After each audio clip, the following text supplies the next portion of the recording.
विकसित किया जाए, विरासत के साथ विकास को और साथ वहाँ कैसे की लेकर चला अर्थव्यवस्था जाए। जी बिल्कुल, इस पर भी जोर दिया। संजय जी, आपसे हम समझना चाहेंगे, प्रधानमंत्री ने पूर्वोत्तर की चुनौतियों की बात की, जिस तरह से पहले एक चुनौतीपूर्ण क्षेत्र वो था कश्मीर की, उन्होंने बात की। इसके साथ ही उन्होंने माओवाद के खात्मे की बात की, और अब 2026 तक जिस तरह से नक्सलवाद को ख़त्म करने का संकल्प रखा है और उसका जो परिणाम है वो भी दिखाई दे रहा है, लक्ष्य है। उसी तरह से उन्होंने घुसपैठ को भी एक उसी तरह की एक बड़ी समस्या बताया। ये जो है कितना गौर करने वाला पहलू है? देखिए, बहुत ही अहम इश्यू है किसी भी देश के प्रोग्रेस में। हमारे यहाँ क्या होता रहा कि जितना भी जैसे नक्सलवाद को, जो अर्बन नक्सल और मतलब लिबरलिस्ट या किसी भी चीज को अगर बीजेपी अपोज करे तो उसके पीछे एक सेक्युलरिस्ट की जो सो कॉल्ड है उनकी बड़ी तादाद सामने चली आती है। उसी तरह ये जो घुसपैठ वाली समस्या है, इसको अगर जब भी भाजपा इसकी बात करती है या मोदी सरकार बात करती है तो आप देखेंगे तमाम तरह के जो विपक्ष की पार्टियां हैं, कांग्रेस मतलब उसमें सबसे बड़ी पार्टी और सबसे ज्यादा मुखर, और उसके साथ पूरा का पूरा उनके साथ का एक जो इकोसिस्टम है वो पूरा का पूरा एक चोर मचाने लगता है। अब एक चीज देखिए कि जिस समय बिहार में एसआईआर चल रहा था उसके साथ एक घुसपैठ की भी बात है।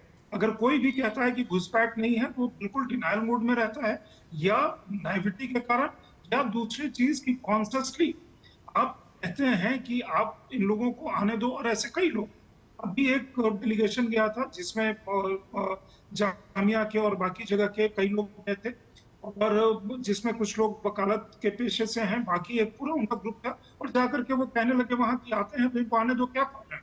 कांग्रेस के भी एक बड़े सम्मानित जो आजकल विदेश में रहते हैं वो भी कह रहे थे आते हैं तो आने दो, क्या प्रॉब्लम है।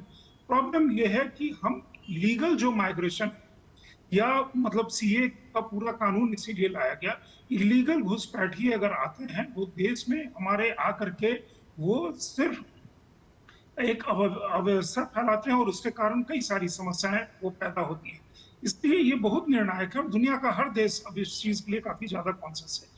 एक तरफ अगर आप कहते हैं कि हमारे देश में मुसलमानों को सेकेंड ग्रेड सिटीजन या उनको उनको बहुत प्रताड़ना होती है, और उसके बाद आप कहते हैं कि रोहिंग्या को आने दो, यहाँ बसने दो, तो मतलब ये अजीब सी एक डायकोटोमी है। और एक स्ट्रॉन्ग देखिए, मोदी सरकार की एक बहुत बड़ी खासियत ये है, कोई भी ऐसी चीज जिसको पॉलिटिकली लोग कहते थे कि पॉलिटिकली प्रूडेंट है इन सब चीजों पे नहीं बोलना, मोदी सरकार उसके विपरीत जाकर के जो प्रैक्टिकल है देश के हित में है उस चीज की बात करती है।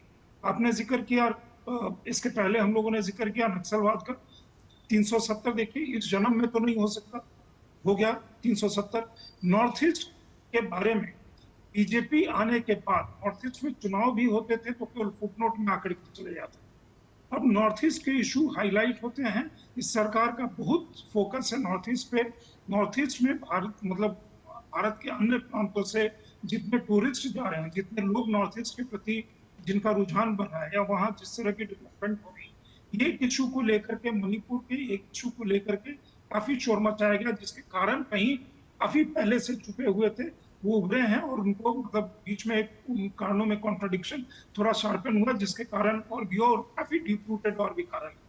उसी तरह ये जो घुसपैठ वाली चीज है, इसकी प्रक्रिया को जिस सख्ती के साथ, ऑलरेडी सुप्रीम कोर्ट का भी उस पर गाइडलाइंस है, उनके जजमेंट है, लेकिन कोई भी उस चीज को टच नहीं कर रहा था, केवल वोट बैंक पॉलिटिक्स के कारण।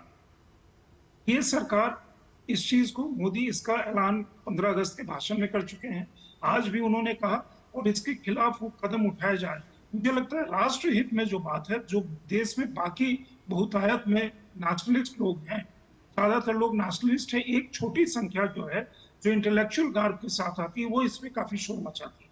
तो ये जो चीज है ये काफी अहम चीज है, और मुझे लगता है कि आज वहां जितने भी अर्धसैनिक बल के लोग बाकी देश भर में फैले हुए हैं, उनके लिए काफी बड़ा मोरल बूस्टर आज का दिन होगा। बिल्कुल। हीरामन जी, प्रधानमंत्री मोदी ने औपनिवेशिक मानसिकता को भी देश